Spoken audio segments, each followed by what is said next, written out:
আসসালামু আলাইকুম। আজকে আমরা দেখাবো যে আমের বয়স যখন 1 মাস প্লাস হয় তখন বাগানে কি পরিচর্যা করা লাগে, যে পরিচর্যার ফলে আমাদের চারপাশে যে আমগুলো দেখতে পারতেছেন এর কিন্তু এটি একটি ফলন। কি পরিচর্যা করছিলাম এবং কি পরিচর্যা আমার এলাকার কৃষক ভাইয়েরা করছে, আম চাষি ভাইয়েরা করছে, সেগুলো আজকে আপনাদের সরাসরি আমরা দেখাবো।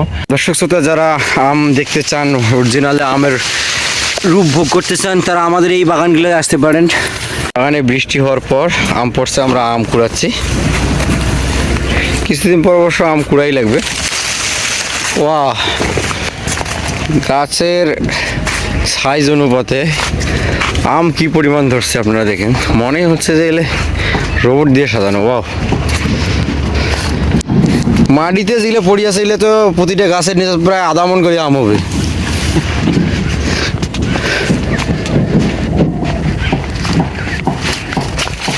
লক্ষ্য করুন,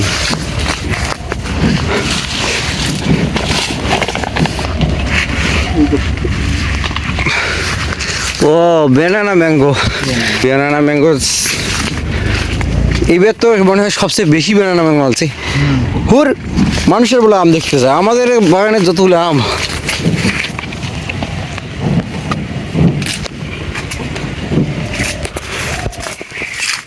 আসসালামু আলাইকুম। ওয়ালাইকুম আসসালাম। দর্শক শ্রোতার উদ্দেশ্যে আপনি আপনার পরিচয়টা দিবেন আর কি। আসসালামু আলাইকুম, আমি মোহাম্মদ কৃষি মুকুল। আমি একজন কৃষি উদ্যোক্তা এবং আম চাষি প্লাস ব্যবসায়ী।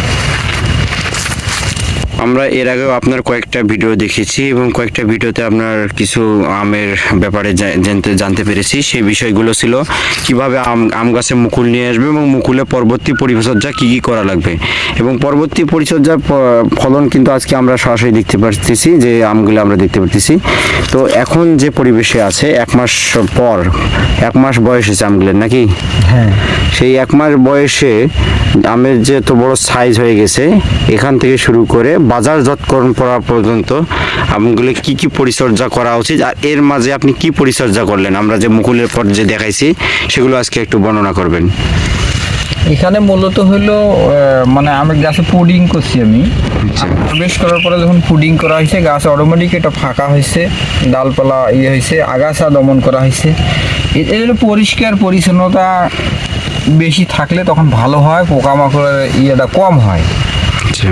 আর পচাড়ি মানে কার্বন ডাজিম, পচাড়ি এ ধরনের ঔষধ সবসময়, 55 কারেন্ট পোকা, এই ধরনের ঔষধগুলি সবসময় একটু 15 দিন বা 20 দিন অন্তর অন্তর শুরু করে দিতে হবে।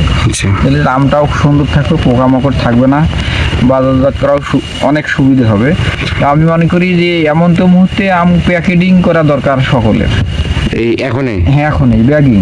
আচ্ছা, প্যাকেজিং করলে কোনো লস নাই, মানে কোনো আমের লস নাই। এখন একটা, তার আগে আমরা একটা জিনিস বলতে চাই, এই এত সুন্দর যে আমটা আসলো আপনার বাগানটা পুরোটাই দেখলে, নিচ থেকে দেখলে মনে হচ্ছে শুধু মানে কেউ আম ঝুলাই রাখছে আপনার বাগানে। এটা এই এত সুন্দর আমের এই কয়েক মাস, মানে 1 মাসে কি কি পরিচর্যা করলেন আপনি? তো আমাদের মুকুল পর্যন্ত বলছেন, কিন্তু এই এত সুন্দর আমটা পিছনে আর আপনার কি পরিশ্রম ছিল, কি কি করা লাগছে? না, এখানে স্প্রে আপনার মুকুল এসে পর্যন্ত এ যাবত 3টে স্প্রে হয়েছে। হ্যাঁ, সেটা জানছি। তারপরে গুঁড়ি টুডি আসছে, তারপরে আল্লাহর রহমত এক পর্যায়ে এই পর্যায়ে আসি গেছে 3বার স্প্রে করার পরে। আচ্ছা, কিন্তু খুব একটা ভালো ইয়েও করা লাগে নাই, তাতে ইনশাল্লাহ আসি গেছে, বা গাছ পরিষ্কার আছে তো। আচ্ছা, যে কারণে সম্ভব হয়েছে। মানে এর মাঝে কি রোগ দেখা দিছিল আর কি, মানে কি রোগের জন্য আপনি কি সাজেস্ট করেন? না, এখানে কার্বন ডাজিম, কারেন্ট পোকা, 55 ঔষধ, ম্যানকোজিব, এই ধরনের ঔষধগুলি প্রতি টেপেই আমি মিক্স করে স্প্রে করছি। যে আমাদের খুব একটা বেশি ঔষধও লাগে তাও নয়। আচ্ছা, একটু নিয়ম অনুযায়ী সব মানে 15 দিন বা 20 দিন অন্তর যদি দিতে পারে কোনো চাষি, তাহলে ওই বাগানে কোনো ইয়ে থাকবে না, কোনো পোকা বা পচাড়ি পোকামাকড় পচাড়ি এটা থাকবে না। অনেকের বাগানে দেখলাম যে আম আসে মানে আটকাইতে পারেনি, এর কারণটা কি? এটা একটা পরিচর্যার অভাব। পরিচর্যার অভাব। আমটা 3 কারণে পড়ে। আচ্ছা, কি কি ছিল? একটা হলো পচাড়ি নাগলেও পড়বে। আচ্ছা। দ্বিতীয়ত হলো আপনার পোকা যদি থাকে বাগানে, আচ্ছা, তারপরেও পড়বে। আচ্ছা। তৃতীয়ত হলো যদি আকাশের অতিরিক্ত তাপ থাকে, ও আচ্ছা, তাপ থাকলেও পড়বে।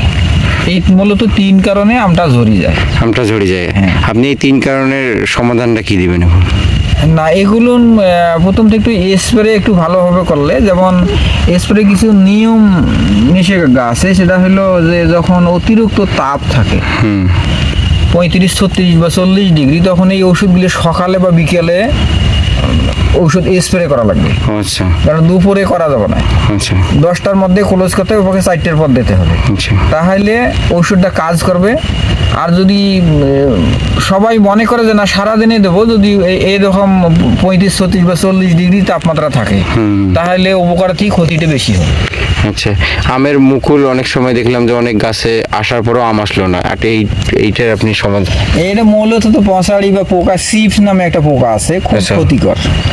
এটা খালি চোখে দেখা যায় না, আচ্ছা খুব ছোট্ট ছোট্ট প্রাণী।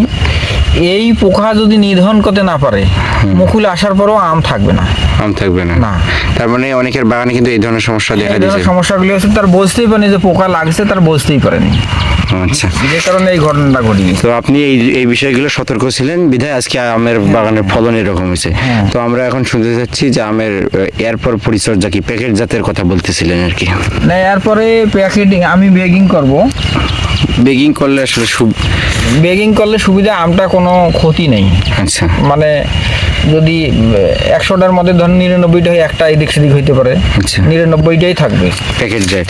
প্যাকেট। এর রেট বেশি এবং একটা মুক্ত, বিষ মুক্ত ফল আচ্ছা, আমি বাংলাদেশে উপহার দিতে পারবো।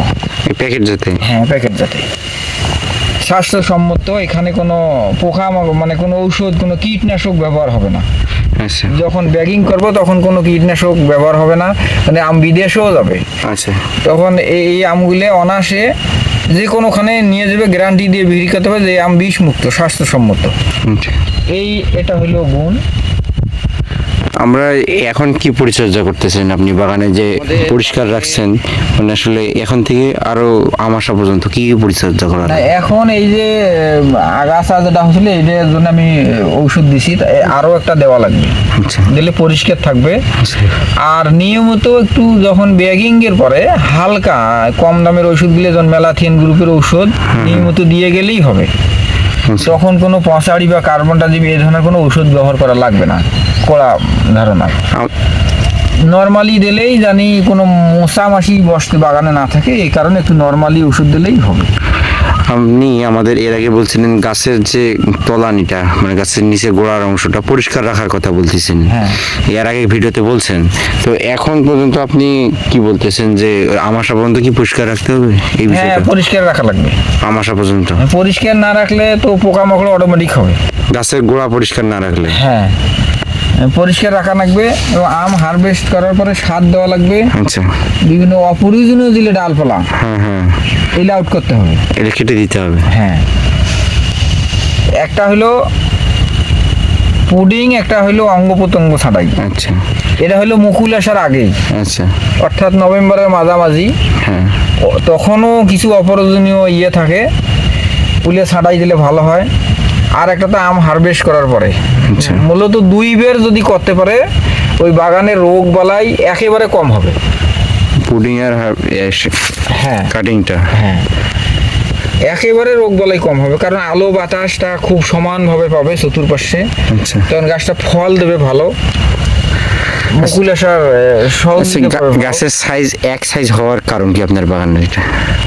এক সাইজ হওয়ার কারণ হলো আমি গাছ পুডিং, যেটা হয়তো অনেকে পুডিং বোঝে না, ধরেন একটা ডাল খুব লম্বা হয়ে গেছে এক পাশে, হ্যাঁ ওটা আমার কাঁচি এসে কাঁচি দিয়ে কাটি দিছি, আচ্ছা তো সমান হয়ে গেছে। হয়তো আরও একটা এই ধরনের গাছগুলি এক সাইজ করার জন্যে বিভিন্ন হাল হাতিয়ে দিয়ে আমাকে ছাঁটাই করা লাগছে। এই ছাঁটাই করার পরে গাছগুলি এক সাইজের হয়েছে। তো এইগুলো অনত মানে চাষির মূলত লেবার টেবার দিয়ে হলে নিজেই করা লাগে, করলে সম্ভব। মানুষ মনে করলে সব কিছু করা সম্ভব, যদি মনে করে যে আমি এটা আমার মন মতন গড়াবো, হ্যাঁ পারবে। পারবে। আর মনে না করলে নয়, আচ্ছা। মনে না করলে নয়। এবার বাগানে কতগুলো গাছ আছে টোটালি, হাড়িভাঙ্গা বাড়িফোর সহকারে? হাড়িভাঙ্গা বাড়িফোর মিলি প্রায় 1002 মতন গাছ আছে। গাছ আছে। হ্যাঁ মাশাআল্লাহ ফলন দিতেছি আমরা, যা ভালোই আছে। তবে শেষ পর্যন্ত কি ফলন কেমন পাবেন এই 2000 না, গাছে? ফলন বাম্পার হবে। বাম্পারই হবে। হ্যাঁ, বাম্পার ফলন। তো আপনার এখানে আসলে আয় ব্যয় হচ্ছে কি হবে, কত টাকা ব্যয় প্রচুর আছে, ব্যয় প্রচুর? ব্যয় প্রচুর। তবু কত টার্গেট ব্যয় হবে? ধরেন না, এখন তো এগুলো তো ব্যয়ের শেষ করা যাবে না, এখনো তো অনেক মায়া মারি আইছি, এই হিসাবটা দিয়ে শেষ করা যাবে না। আচ্ছা, তবে খরচ প্রচুর, আম চাষে খরচ প্রচুর। 2000-এ 7-8 লাখ টাকা খরচ হবে না? হ্যাঁ, তাই হবে।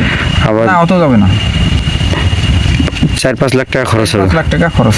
যদি ফলন ভালো থাকে মাশাআল্লাহ, বাজারে যদি মোটামুটি থাকে, তাহলে বিক্রি হবে কত 2000 গাছে? বিক্রি তো বাজার ভালো হইলে অনেক টাকা, প্রায় 10-12 লাখ হবে কি? বেশি হবে। বেশি হবে।